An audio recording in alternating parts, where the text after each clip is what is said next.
Tonight, a fleet of Russian warships are on our doorsteps, sailing in Cuban waters. Cuba, as you know, is a mere stone's throw, 93 miles from Key West, Florida. Two of the Russian vessels are capable of carrying the Russian hypersonic nuclear missile called the Zircon. The Zircon missile worries the West, as it is not vulnerable to even our best defense systems, such as the Patriot defense system. Local reports were that a trio of Russian Navy ships and a nuclear-powered submarine sailed south past the Florida coastline and Cape Canaveral, headed to Cuba. At one point, the Russian ships sailed within 30 miles of Florida's coast. The fleet includes a Russian frigate called Admiral Gorshkov, a fleet oil tanker, Pashin, a rescued tug, Nikolai Chaiker, and the nuclear-powered submarine, the Kazan.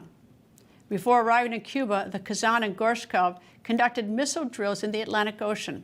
According to Reuters, the drills involved firing high-precision missiles. The missiles were fired at mock enemy targets from a distance of more than 370 miles. To put that distance in perspective, that's about 4 times the distance that currently exists between Key West and Havana, Cuba, where those ships are now. Russia's warships will be in Cuba until Monday. Next, though, the ships are expected to hold air and naval exercises in the Caribbean. As you watch the video at the outset showing the Russian vessels making their way into Havana, many of you might have thought about the 1962 Cuban Missile Crisis. That crisis erupted after an American U-2 spy plane photographed nuclear missile sites being built by the Soviet Union in Cuba. The world feared at the time that we were on the brink of a nuclear war. On October 22, 1962, President Kennedy ordered a naval blockade of the island of Cuba to deter the Soviet Union. 6 days later, Soviet leader Nikita Khrushchev capitulated and withdrew from Cuba, provided the United States agreed to never invade Cuba and to disband its own missile sites in Turkey. So what's happening now? Cuba is saying that this arrival of Russian vessels is standard practice from countries friendly to Havana. Cuba also said the Russian ships carried no nuclear weapons and the visit is for peaceful purposes. According to Reuters, the Biden administration likewise says it does not see the Russian vessels so close to our shores as threatening. But of course, the United States is carefully monitoring the Russian exercises. Former U.S. National Security Advisor and former Ambassador to the United Nations, John Bolton, joins me. Good evening, sir. And Putin putting these Russian vessels in Cuba, it's obnoxious, dangerous, potentially provocative. They're not armed with nuclear weapons. So what's he gained from this? Well, I think he's sending several messages. First, he knows the G7 leaders are about to meet in Italy, and one of their major topics of conversation is Western aid to Ukraine, which the Russians invaded 2 years ago, 2 years plus. And so I think, as they used to say in the Cold War, this is no coincidence, comrade, that these Russian ships have arrived at Havana.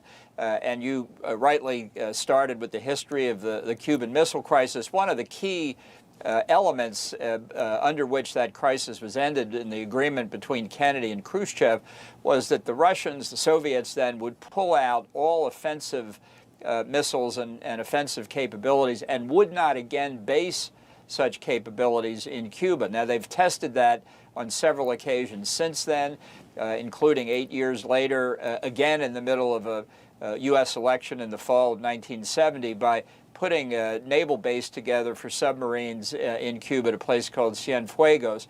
Now, whether they're going to do that here, whether these maneuvers in the Caribbean will be more, whether they'll go to Venezuela, obviously all of that we don't know. But I think this is very deliberately the Kremlin saying, we still play in your backyard.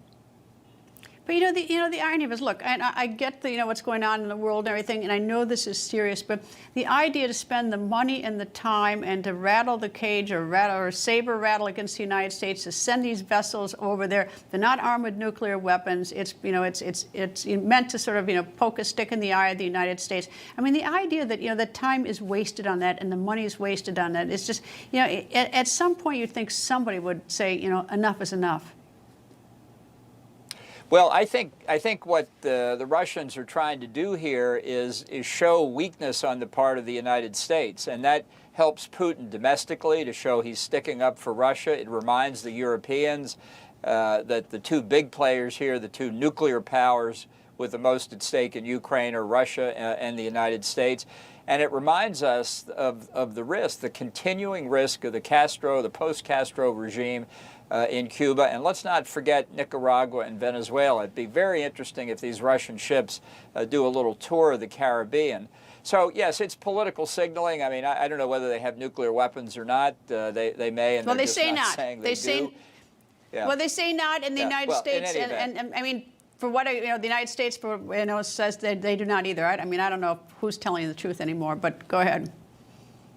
Right. Well, I wouldn't take it on the Russians say so. That's for sure. But this sort of political probing is intended to see what our reaction is. I expect the Biden administration won't do much, and I think that's a mistake. We've got a lot of turmoil in this hemisphere. You've got leftist regimes in Colombia, Brazil. You've got the Chinese interested in making investments in natural resources all over the hemisphere.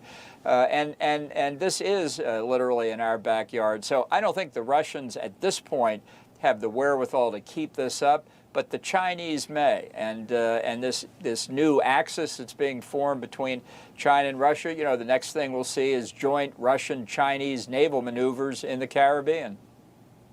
Ambassador John Bolton, thank you, sir.